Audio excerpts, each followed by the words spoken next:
Cuando el Señor Jesucristo resucitó de entre los muertos, al tercer día, Él se apareció a las mujeres, las cuales fueron y dieron testimonio al resto de los discípulos de que Él había resucitado. Pero Él también se le apareció a dos discípulos en el camino a Emaús. De hecho, la Biblia nos dice el nombre de uno de esos discípulos, se llamaba Cleofas. Entonces Jesús resucita al tercer día y Él se le aparece a estos discípulos.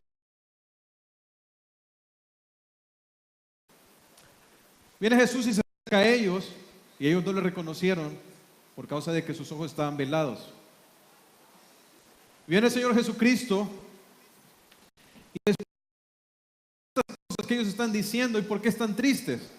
Y vienen ellos y le dicen: ¿acaso eres tú el único forastero que no está al tanto de las cosas que han acontecido en Jerusalén con respecto a Jesús, profeta, que era poderoso en obra, y cómo vinieron los sacerdotes, o fue entregado en manos de los sacerdotes, los cuales lo entregaron a los romanos y lo crucificaron?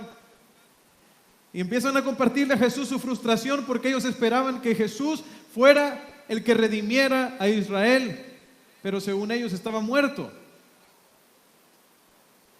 Aunque dicen, que dijeron después, pero también nos ha sorprendido el testimonio de unas mujeres que han visto ángeles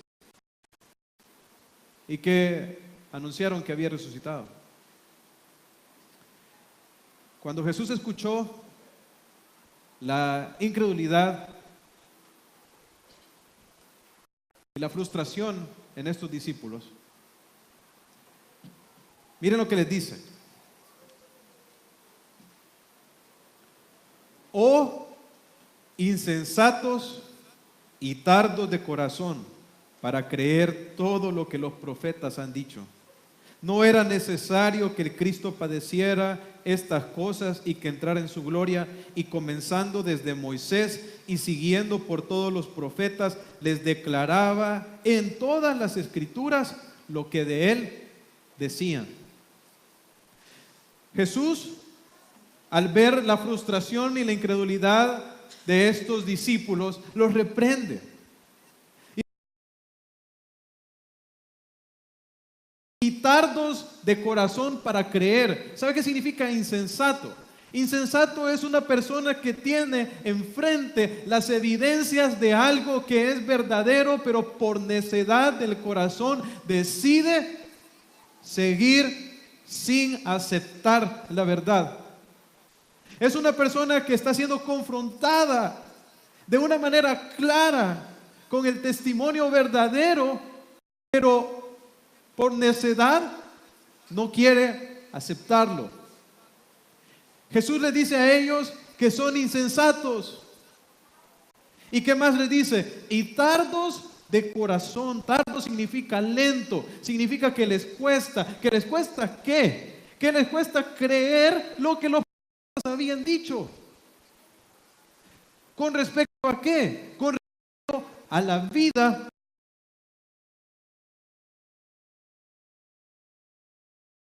Es que saben una cosa, hermanos. Toda la vida del Señor Jesucristo había sido profetizada desde su nacimiento, su vida, su muerte, su resurrección, su ascensión. Todo fue profetizado siglos con anticipación. Dios no está improvisando, su plan fue revelado. Sin embargo, ¿cuál ha sido a lo largo de las épocas el problema del hombre? ¿Sabe cuál ha sido? Su insensatez. Y que el hombre es lento para creer. Cristo, entonces, el Señor Jesús les empieza a abrir las escrituras y les empieza a mostrar todo lo que de él se decía en Moisés y los profetas. Hermanos, ¿sabe qué está resumiendo Jesús en esa frase, Moisés y los profetas? Está resumiendo el Antiguo Testamento. Cuando la Biblia habla acerca de Moisés, está refiriendo a los primeros 5 libros de la Biblia: Génesis, Éxodo, Levítico, Números, Deuteronomio. Y cuando habla acerca de los profetas, es el resto de la Biblia. los salmos y todos aquellos hombres que Dios levantó en Israel para comunicar su palabra. Entonces, Dios del Señor Jesucristo con siglos de anticipación a través de Moisés y a través de los profetas. Hermanos, el día de hoy vamos a hacer exactamente lo que Jesucristo hizo con esos 2 discípulos, camino a Emaús. Vamos a las profecías que se hicieron con respecto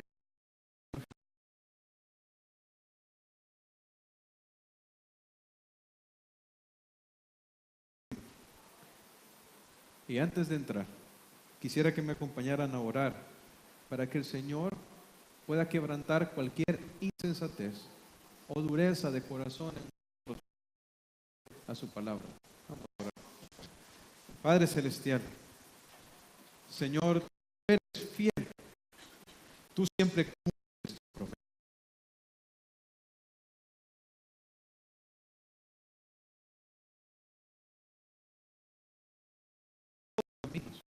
No hay razón para que nos olvidemos de ti. Ha sido siempre nuestro pecado. Y la serpiente que desde el inicio, Padre, ha querido sembrar duda contra el testimonio de tu verdad. Sin embargo, Señor, yo te ruego que quebrantes toda incredulidad en nuestro corazón.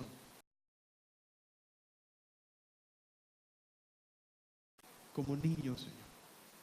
Que podamos ver a las evidencias de lo que tú prometiste siglos de anticipación y ver a su cumplimiento y confiar en tu fidelidad. Confiar, Señor, en tu palabra. Háblanos esta mañana en el nombre de Jesús. Amén.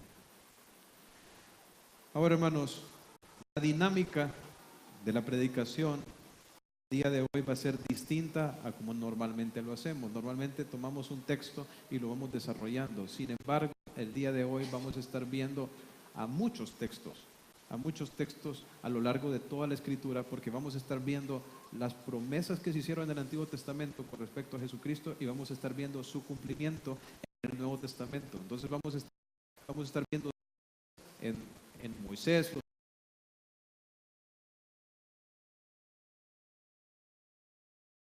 darles ese trabajo, o el de no estar buscando todos los versículos.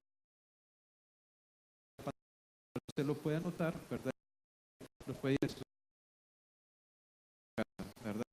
Vamos a estar poniendo en la pantalla, de manera que no tengan que estar yendo de un lado a otro en su Biblia. También les mencioné que íbamos a hablar con respecto a las días que se hicieron Cristo del Antiguo Testamento, y vamos a tratar principalmente con 3 promesas, 3 profecías que se hicieron con respecto al Señor Jesucristo, que con respecto a que Él era rey, sacerdote y Dios, ¿verdad? Ese va a ser más o menos el bosquejo. Vamos a empezar con la parte de rey. El pastor Héctor la semana pasada terminó la predicación dándonos la primera profecía que se hizo con respecto al Mesías en el libro de Génesis. ¿Se acuerdan dónde estaba? Génesis capítulo 3, versículo 15, ¿verdad? Y su plan.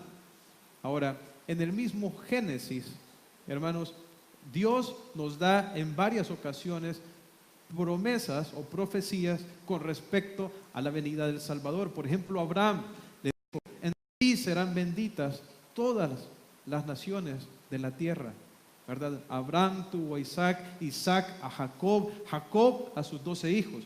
Y en Génesis capítulo 49, cuando Jacob está dando su bendición a cada uno de sus hijos, él le da una bendición a Judá que es profética, y quiero que la veamos. Esa va a ser la primera que vamos a ver en Génesis capítulo 49.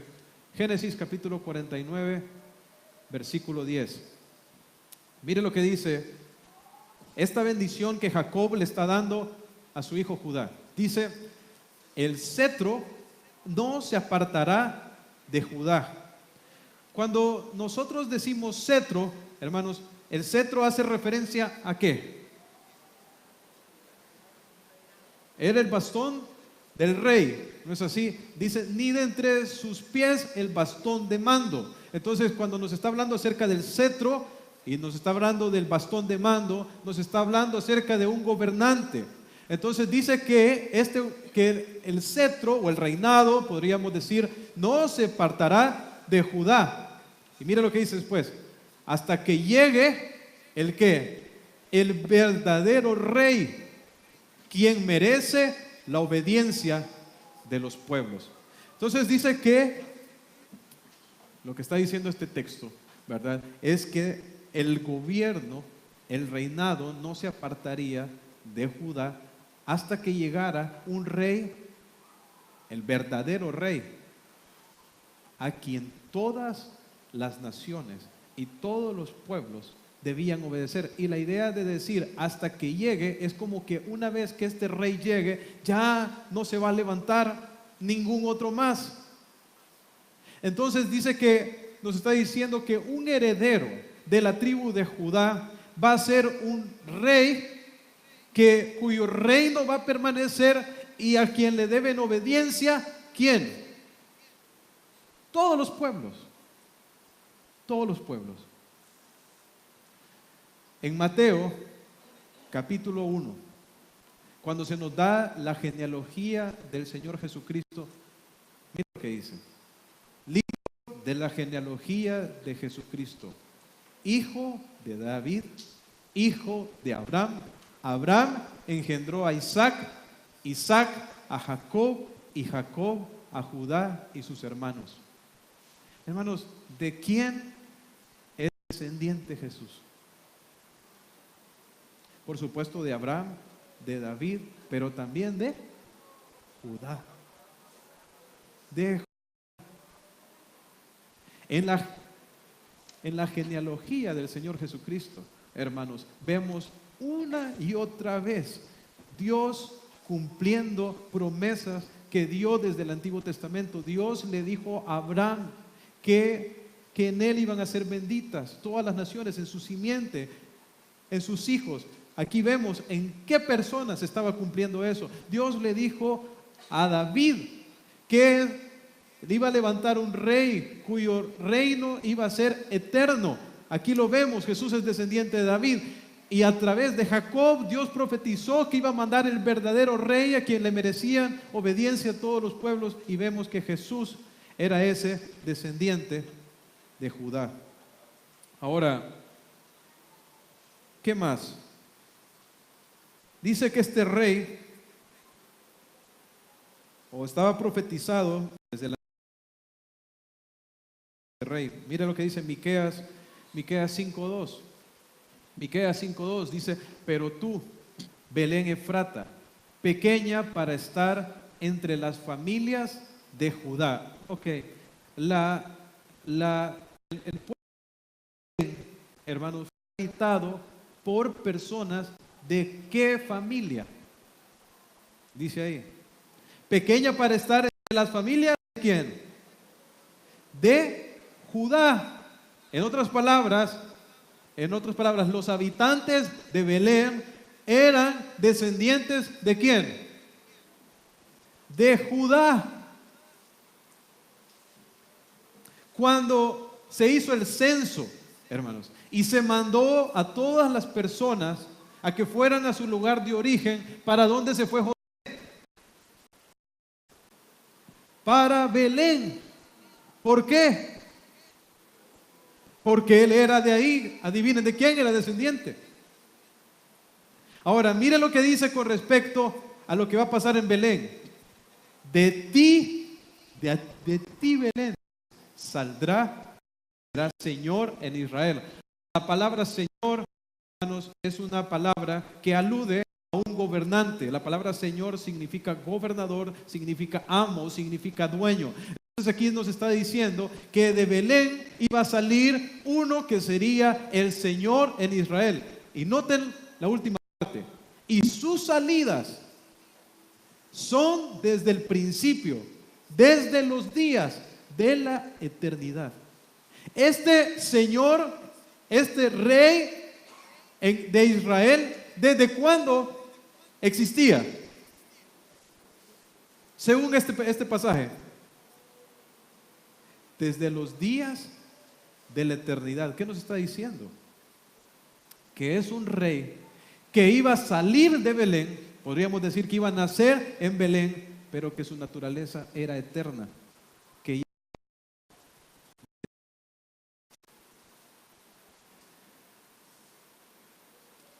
Hermanos, cuando los magos llegaron a Jerusalén a buscar a Jesús, mire lo que dice en Mateo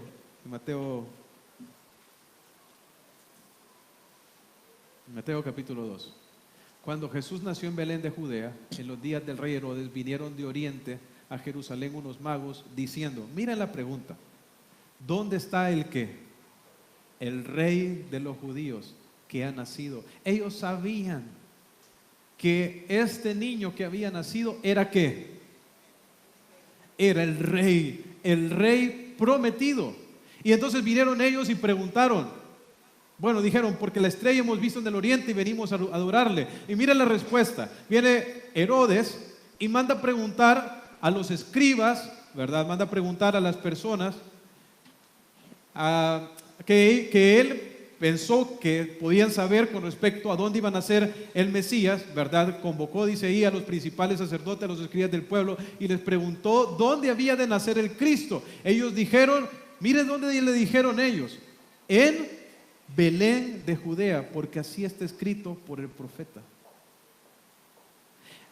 Los sacerdotes y los escribas sabían dónde iba a nacer el Señor Jesús, dónde iba a nacer el Cristo. Sí, ¿basado en qué?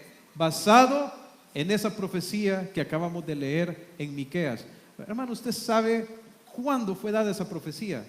500 años antes de que el Señor Jesús naciera.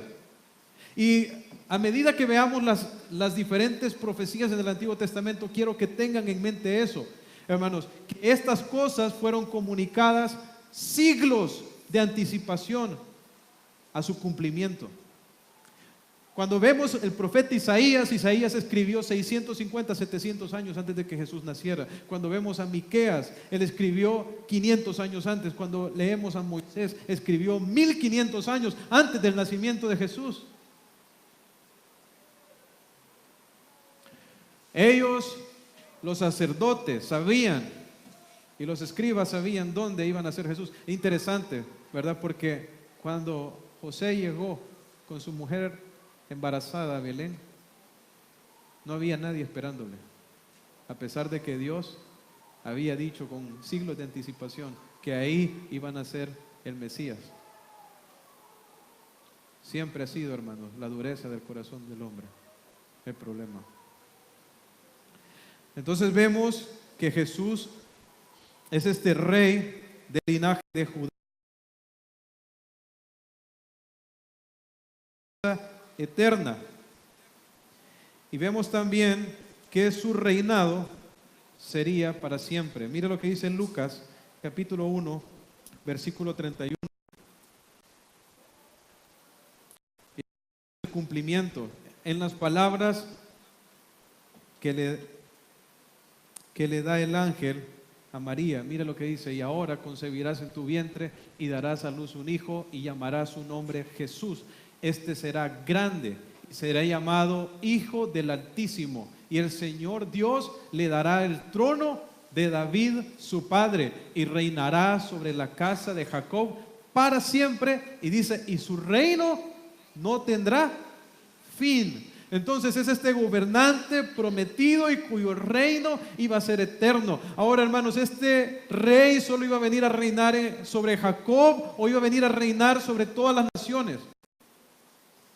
Los gentiles esperarán en él, que somos nosotros. Él venía a gobernar sobre todos.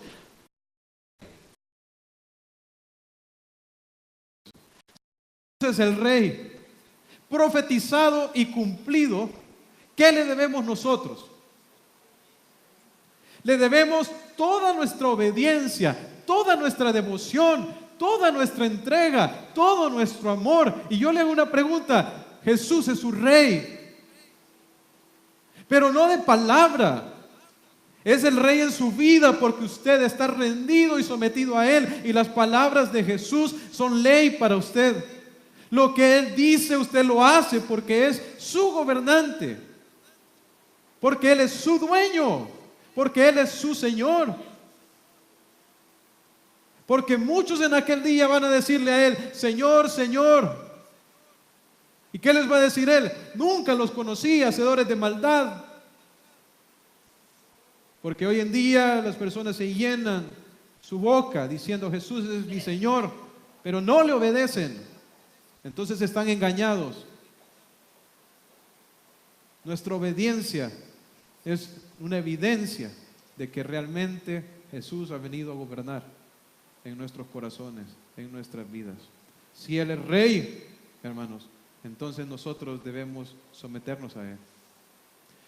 Ahora vemos entonces que estaba profetizado que iba a venir un rey y vemos su cumplimiento en la vida del Señor Jesucristo. Pero también estaba profetizado un sacerdote. Y para esto quiero explicarles un poco con respecto al trabajo del sacerdote.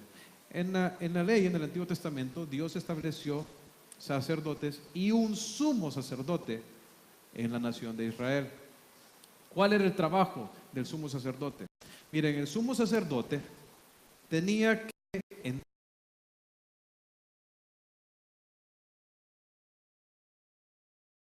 en Dios. Entonces, una vez al año. Entonces, en otras palabras, este sacerdote era un intermediario entre el pueblo y entonces el sacerdote entraba con un sacrificio de sangre a la presencia de Dios, y este sacrificio era en nombre ¿de quién? De todo el pueblo.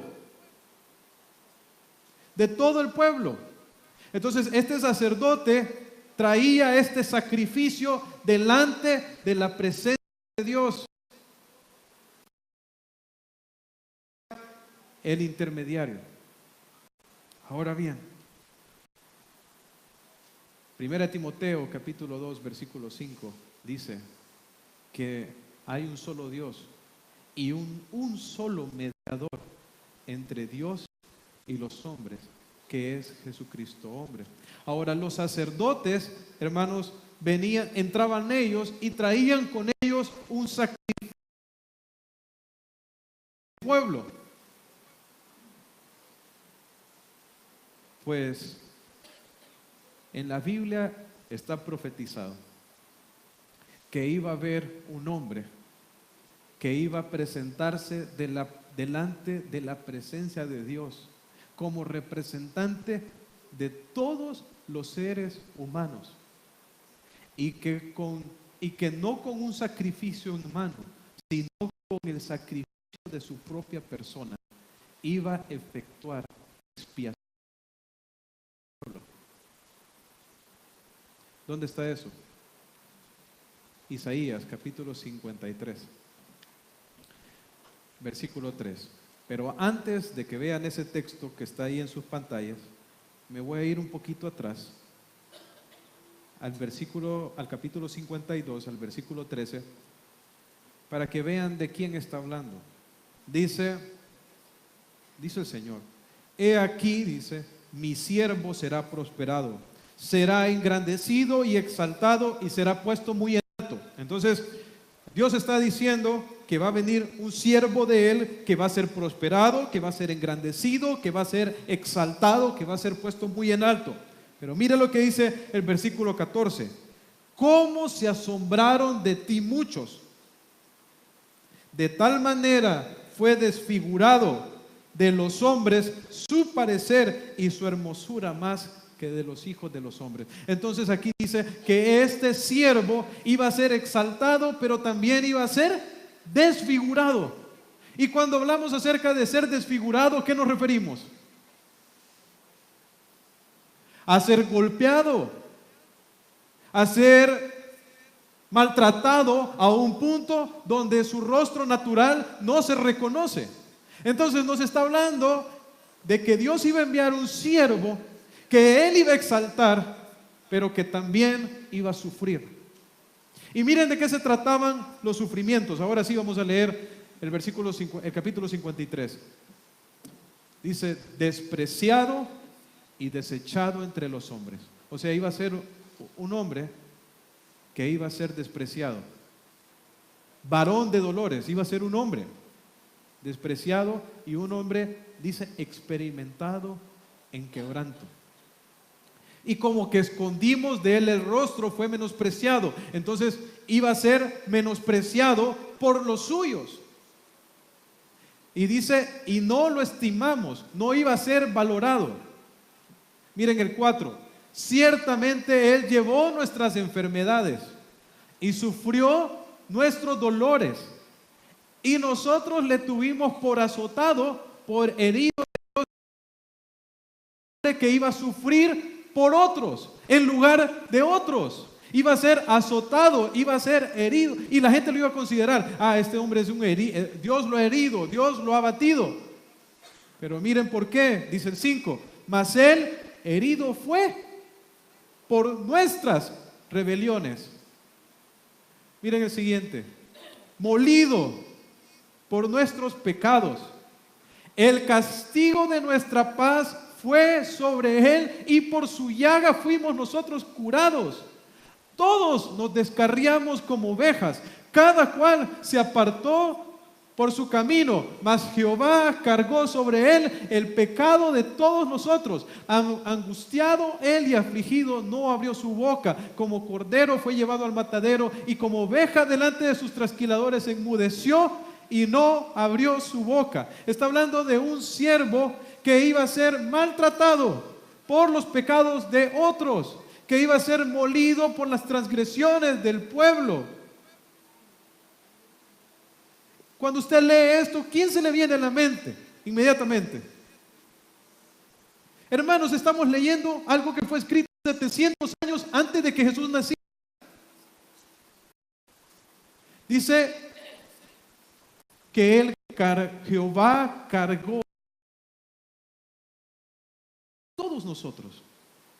¿Sabe por qué los sacerdotes se presentaban con un sacrificio delante de la presencia de Dios? Porque la Biblia dice que sin derramamiento de sangre no se hace remisión, porque para que haya perdón tiene que haber derramamiento de sangre.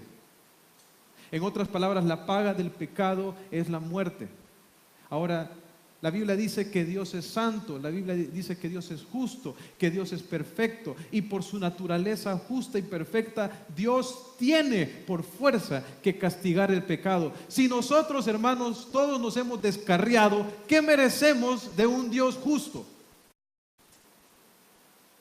¿Un premio? ¿Qué merecemos?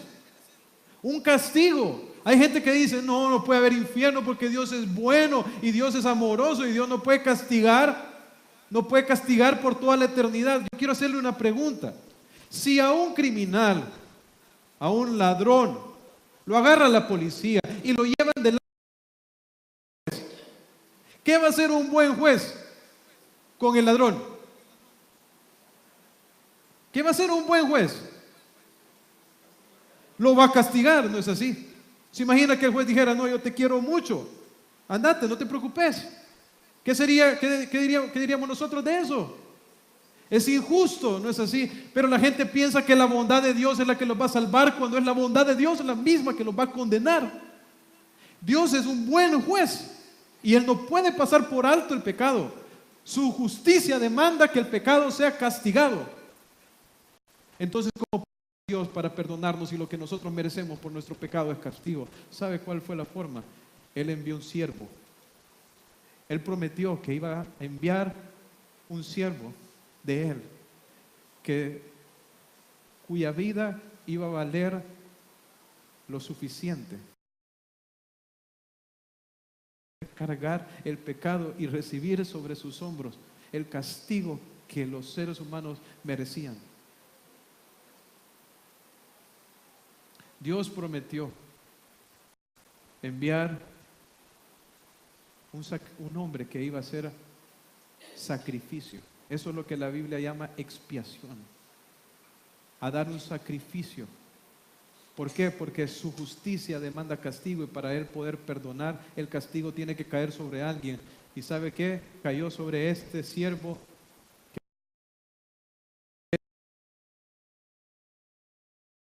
el Señor Jesucristo.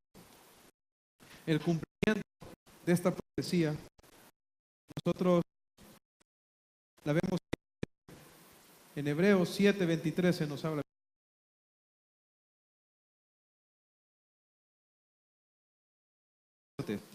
Llegaron a ser muchos debido a que por la muerte no podían continuar, hablando acerca de los sumos sacerdotes del Antiguo Testamento.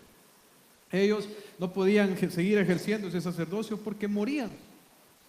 Mas refiriéndose a Jesús, por cuanto permanece para siempre. Entonces estamos viendo que Él iba a ser un representante y al mismo tiempo el sacrificio. O sea que en el caso de Jesús no era un sacerdote que traía un sacrificio, sino que era un sacerdote que Él mismo era el sacrificio. Ya lo vamos a ver. Miren, mas por cuanto permanece para siempre, tiene un sacerdocio inmutable. ¿Sabe qué significa la palabra inmutable? Que no cambia. O sea que nosotros tenemos un sacerdote para siempre. ¿Quién es ese sacerdote?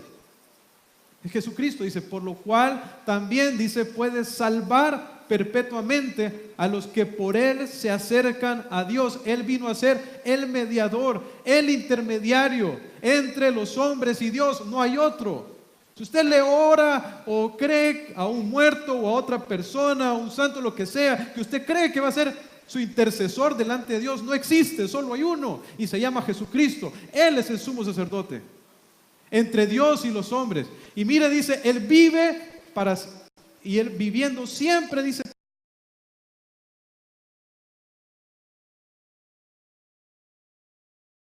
como el Jesús santo, inocente, sin mancha, apartado de los pecadores y hecho más sublime que los cielos. Como era santo delante de Dios, Él no tenía ningún pecado porque compartía la misma naturaleza divina. Inocente, nunca hubo maldad en Él. Dice, sin mancha, completamente puro, apartado.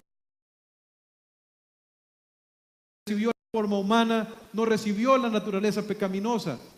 En esa parte era diferente a nosotros. Él nunca pecó, no tenía pecado en Él. Y dice, y Él que los cielos. ¿Por qué? Porque como dice Filipenses, que Él se humilló haciéndose obediente hasta la muerte y muerte de cruz. Entonces Dios también lo exaltó y le dio un nombre que es sobre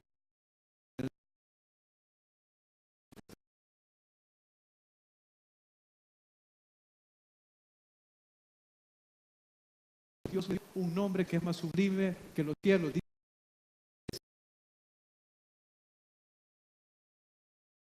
Hizo por su propio pueblo, hizo una vez ofreciéndose a sí mismo.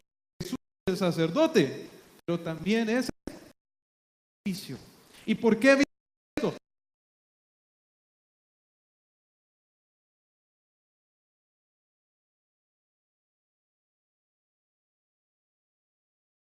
Rescatador. Hermanos, si un terremoto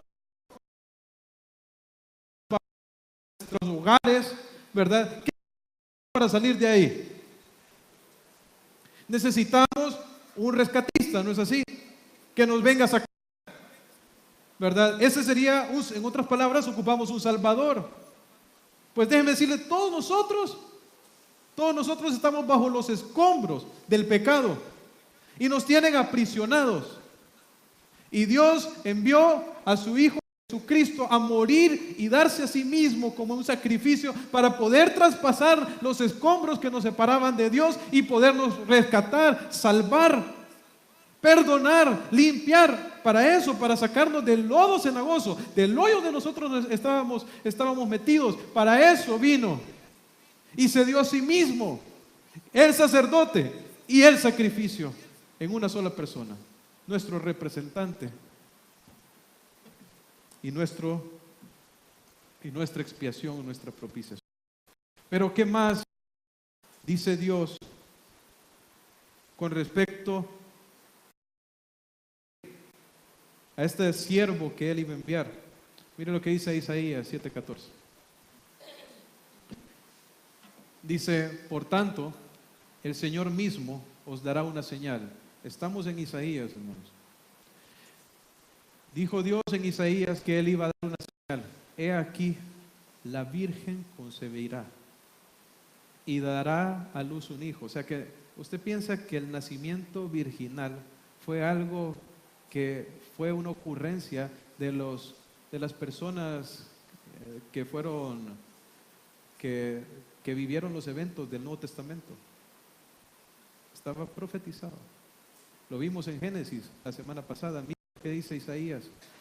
Dice, he aquí la Virgen concebirá. O sea que esta Virgen iba a concebir sin necesidad de un hombre, porque era virgen. Dice, y dará a luz un hijo y llamará su nombre Emmanuel. La palabra Emmanuel significa Dios con nosotros. Dios hecho hombre. Eso es lo mismo que a lo que se refiere Juan allá en el capítulo 1, versículo 14, cuando dice, y aquel verbo se hizo hombre, hablando acerca de Jesús. Ahora, más adelantito, ahí mismo en Isaías, nos expande esta idea de este niño que iba a ser dado. Mire lo que dice Isaías 9:6. Dice, porque un niño nos es nacido, hijo nos es dado. Y antes de seguir adelante, quiero que presten atención a esas primeras palabras. Dice, porque un niño nos es nacido. ¿A quién le es nacido? Hijo nos es dado. ¿A quién es dado? A nosotros. ¿Sabe que este niño es el regalo de Dios para la humanidad? Es el regalo de Dios para nosotros. Hijo nos es dado. Yo creo es el niño más precioso. En Salmo 45 dice, eres el más hermoso de los hijos de los hombres. La gracia se derramó sobre tus labios. Este es el regalo más hermoso que la humanidad pudo haber jamás recibido. Un niño, pero un niño especial. Mira cómo dice, y el principado sobre su hombro. Es otra alusión a que Él es príncipe, a que Él es gobernante. Y se llamará su nombre. Miren cómo describe su persona. Se llamará su nombre admirable, consejero. Y admirable ahí es un adjetivo, va junto con consejero. Admirable consejero, Dios fuerte, Padre eterno, príncipe de paz. Ese niño que nos iba a ser dado como un regalo, iba a ser Dios mismo. Miren los nombres que se le dan a este niño. Admirable consejero. No hubo nadie que pudiera hacer entrampar a Jesús, porque su sabiduría era superior, sus consejos superiores. ¿Por qué? Porque Él comunicaba la voluntad del Padre, la sabiduría que es de lo alto. Dios fuerte. Así se le llama a Jesús a este niño. Miren, o sea, era un niño que iba a tener el título de Dios Todopoderoso. Y dice, Padre eterno. O sea que iba a compartir la misma naturaleza con el Padre. Jesucristo dijo, príncipe de paz. Y la parte de la paz es bien importante, porque nosotros, hermanos, no estamos en paz con Dios. Nuestros pecados han hecho separación. La Biblia dice que por nuestros pecados nosotros somos enemigos de Dios. Sin embargo, Dios mandó a un príncipe, o iba a mandar a un príncipe, que iba a hacer las paces, que iba a hacer la paz ¿entre quién? Entre el hombre y Dios, el rey de paz, para poder reconciliarnos con Él. Dice, lo dilatado de su imperio y la paz no tendrá límite sobre el trono de David y sobre su reino, disponiéndolo y confirmándolo en juicio y en justicia desde ahora y para siempre. El celo de Jehová de los ejércitos hará esto.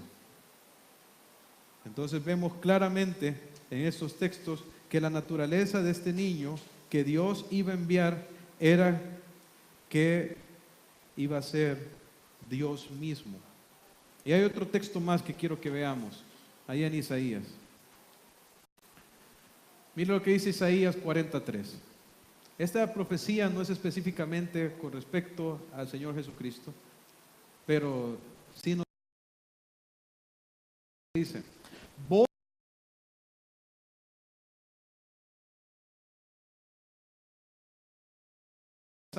en la soledad a nuestro Dios. Okay.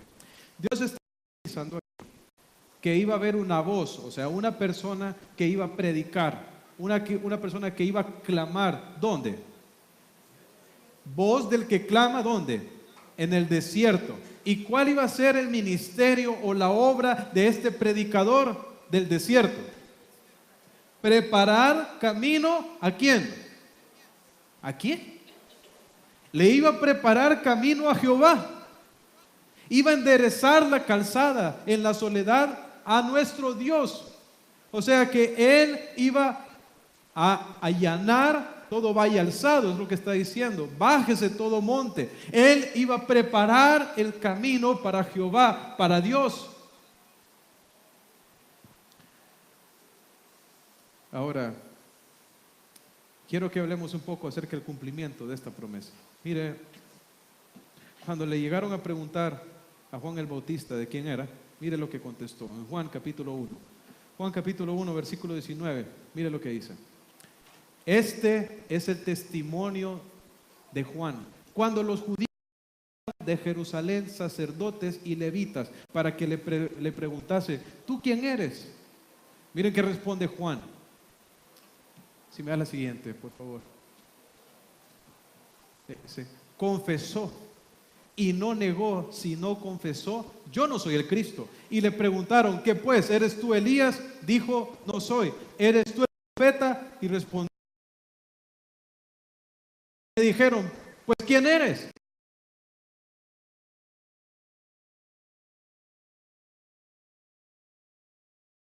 Soy uno que clama en el desierto: enderezad el camino del Señor, como dijo el profeta Isaías. Nosotros sabemos por el mismo testimonio de Juan que él le estaba preparando camino al ministerio de ¿quién? Del Señor Jesucristo. Hijo, se lo dijo: este es disciplinar las sandalias de sus pies. Ahora, Juan el Bautista vino a cumplir la profecía de, y dice que él vino a, él era él, cuando él habla de sí mismo, que iba a enderezar el camino de quién? Del Señor. Pero ¿cómo decía en el Antiguo Testamento? Enderezad el camino de quién? De Jehová. ¿Quién es Jesús, hermanos? Es Jehová hecho hombre. Dios mismo. Dios mismo en forma de hombre, en forma humana. ¿Saben? Jesús es la piedra sobre la cual tropiezan las personas. Todas las religiones reducir a un mero profeta, a un buen consejero, un buen hombre que hizo cosas maravillosas. Pero ¿saben cómo no lo quieren reconocer? Como Dios, como Dios. Pero desde el Antiguo Testamento, el Señor se aseguró de dar testimonio de que este siervo a quien Él iba a enviar compartiría su misma naturaleza divina. Jesús es Dios hecho hombre. Entonces vemos que Dios prometió que iba a enviar un rey, que iba a ser salvador por su labor como sacerdote, y también que iba a ser Dios mismo hecho hombre. Hermanos, todo eso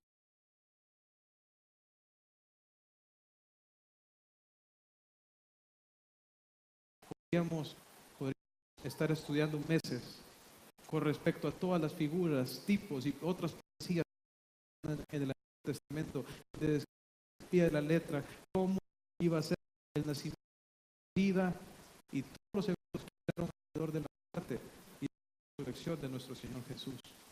¿Sabe? El testimonio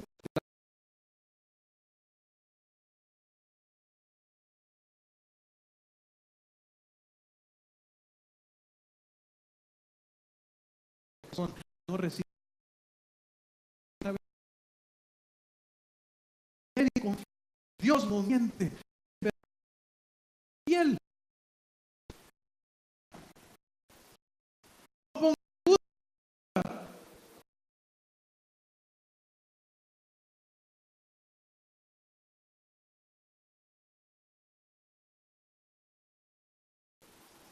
No sea tardo para de corazón.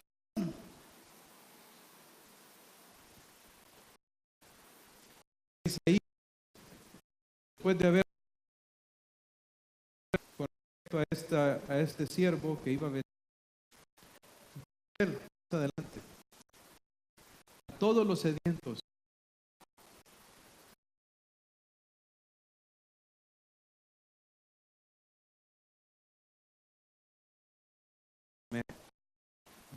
vengan y compren sin dinero y sin precio vino y leche. Pero ¿será que es vino y leche lo que el Señor nos quiere dar?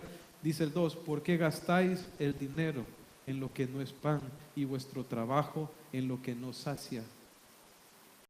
El Señor no está hablando acerca de venir y comprar leche, está hablando de venir y comprar sin dinero lo que verdaderamente sacia. Porque nosotros gastamos nuestra vida, nuestro trabajo, nuestros esfuerzos en cosas que al final no llenan.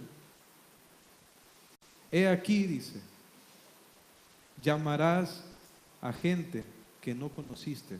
Esto se refiere a Jesús. Y gentes que no te conocieron correrán por causa del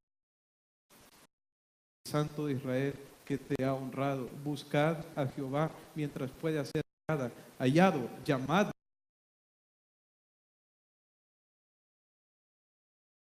por sus pensamientos y vuélvase a Jehová, el cual tendrá de él misericordia, y al Dios nuestro, el cual será amplio en perdonar. ¿Sabe qué Dios, qué quiere Dios? Esta verdad, nos volvamos a él. Que porque nosotros vamos a